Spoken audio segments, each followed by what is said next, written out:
মা, তুমি এখানে চা বেচতেছো? তুমি আমারে আর কত কষ্ট দিবে? আমার বউ আমারে বললো চা বিক্রি করতেছে। আমি এই কথা শোনার পরে নিজেরা সামলা রাখতে পারি। আমি এই জন্য তোমাকে নিতে আসছি। আমি থাকতে তুমি এত কেন কষ্ট করো? ভিক্ষা করো, চা বিক্রি করো, এত কষ্ট দরকার কি তোমার? আমি না তোমার সন্তান? তুমি না আমার জন্ম দিছো? তাহলে এত কষ্ট কেন করো আম্মা? বাবারে, কিছু কিছু কষ্ট সন্তানের ভালোবাসার জন্য করতে হয়। আমি চাই নাই ভালোবাসা, আমি শুধু চাই তুমি আমার পাশে থাকবা, সবসময় আমার পাশে থাকবা। তুমি পিছিয়ে কি করছো না করছো আমি সব ভুলে গেছি। তুমি আমাকে মাফ করো। এখন তুমি আমার সাথে চলো, আমার বাসায় থাকবা, চলো। না বাবা, আমি তো তোর আগেই কইছি আমি যাব না। আমি চাই না তোর সংসার অশান্তি হোক, তোরা ভালো থাক, এটাই আমি চাই। তুমি এটা কেমন কথা বলতেছো? আমার সংসারে অশান্তি? আমি যেদিন থেকে আমার বউরে বিয়ে করছি সেদিন থেকে তো আমার জীবন অশান্তি শুরু হয়ে গেছে। তুমি আর নতুন করে কি অশান্তি শুরু করবা? অথচ দেখো, আমার বাড়িতে থাকার কথা তোমার, অথচ তুমি না থেকে আমার শ্বশুর থাকতেছে। শ্বশুর থাকতেছে নন স্টপ, দিনের পরে দিন, রাতের পরে রাত, ভালো মন্দ খাইতেছে, ঘুমাইতেছে, ফিরতেছে। অথচ তুমি রাস্তা রাস্তায় ভিক্ষা করতেছো, চা বিক্রি করতেছো। খারাপ লাগে না আমার? আমার তো খারাপ লাগে।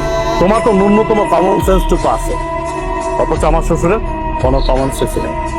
আমার বর কাছে আমার শ্বশুরই সব। যাই হোক মা, আমি তোমার এত কথা বলতে পারতেছি না। এখন কোনো কথা আমি শুনবো না তোমার। তোমার এই চার ব্যবসা রাইখা এখন আমার সাথে চলো। এখন থেকে তুমি এই বাড়িতেই থাকবা। তুমি এত কিছুর পরেও সেই তোমার মাকে বাড়িতে নিয়ে এসছো, আমাকে তোয়াক্কা করে তুমি তোমার মাকে নিয়ে আসছো। তোমাকে কি তোয়াক্কা করবো? কি তোয়াক্কা করবো তোমাকে? আমি এই সংসারটা চালাই, আমি ইনকাম করি। আমি পাঁচতলায় বসে এসির বাতাস খাবো, আর আমার মা রাস্তা রাস্তা চা বিক্রি করবে, ভিক্ষা করবে, সে গাছের নিচে থাকবে। দেখো, এই সংসারটা আমার, এই সংসারটা আমি মেনটেন করি, তাই আমি যা বলবো তাই হবে। আমি তোমার মাকে নিয়ে থাকবো না এই বাড়িতে। কে কার সাথে থাকবে বা না থাকবে এটা একান্তই ডিসাইড করবো আমি।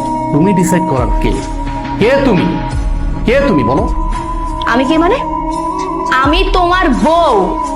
এই বাড়িটা আমার, আর এই সংসারটাও আমার। এই সংসারের সব দায়িত্ব আমি পালন করি। তুমি তো তেমন কিছুই করো না। সো আমি এই সংসারে যে ডিসিশন দিব সেটাই ফাইনাল।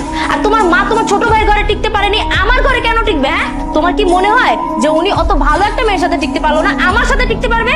কখনোই না। আমি তোমার মাকে নিয়ে এই এক ছাদের নিচে কোনো দিনও থাকবো না। এখনো সময় আছে, তোমার মাকে বের করো। বাহ, এই বাড়ি তোমার, তোমার কথা মতো চলবে। এই বাড়ি আমার, আমি আমার টাকায় কিনেছি, পরিশ্রমের টাকা দিয়ে কিনেছি। আর চাকরিটা করতেছি পরিশ্রম করে, কিন্তু চাকরি করে টাকা উপার্জন করে। হ্যাঁ মানলাম, তোমার বাবা আমাকে চাকরি দিয়েছে, সে অনেক সহযোগিতা করছে, আমি প্রয়োজনে তার টাকা দিয়ে দেব। কিন্তু তুমি কোনো কথা বলবা না আমার মার বিষয়ে। আমি বাইচা থাকতে তোমার মা এই বাড়িতে থাকতে পারবে না, তাহলে তোমার সাথে আমার সংসার টিকবে না। কি হয়েছে মা, এত চিল্লাচিল্লি করছিস কেন?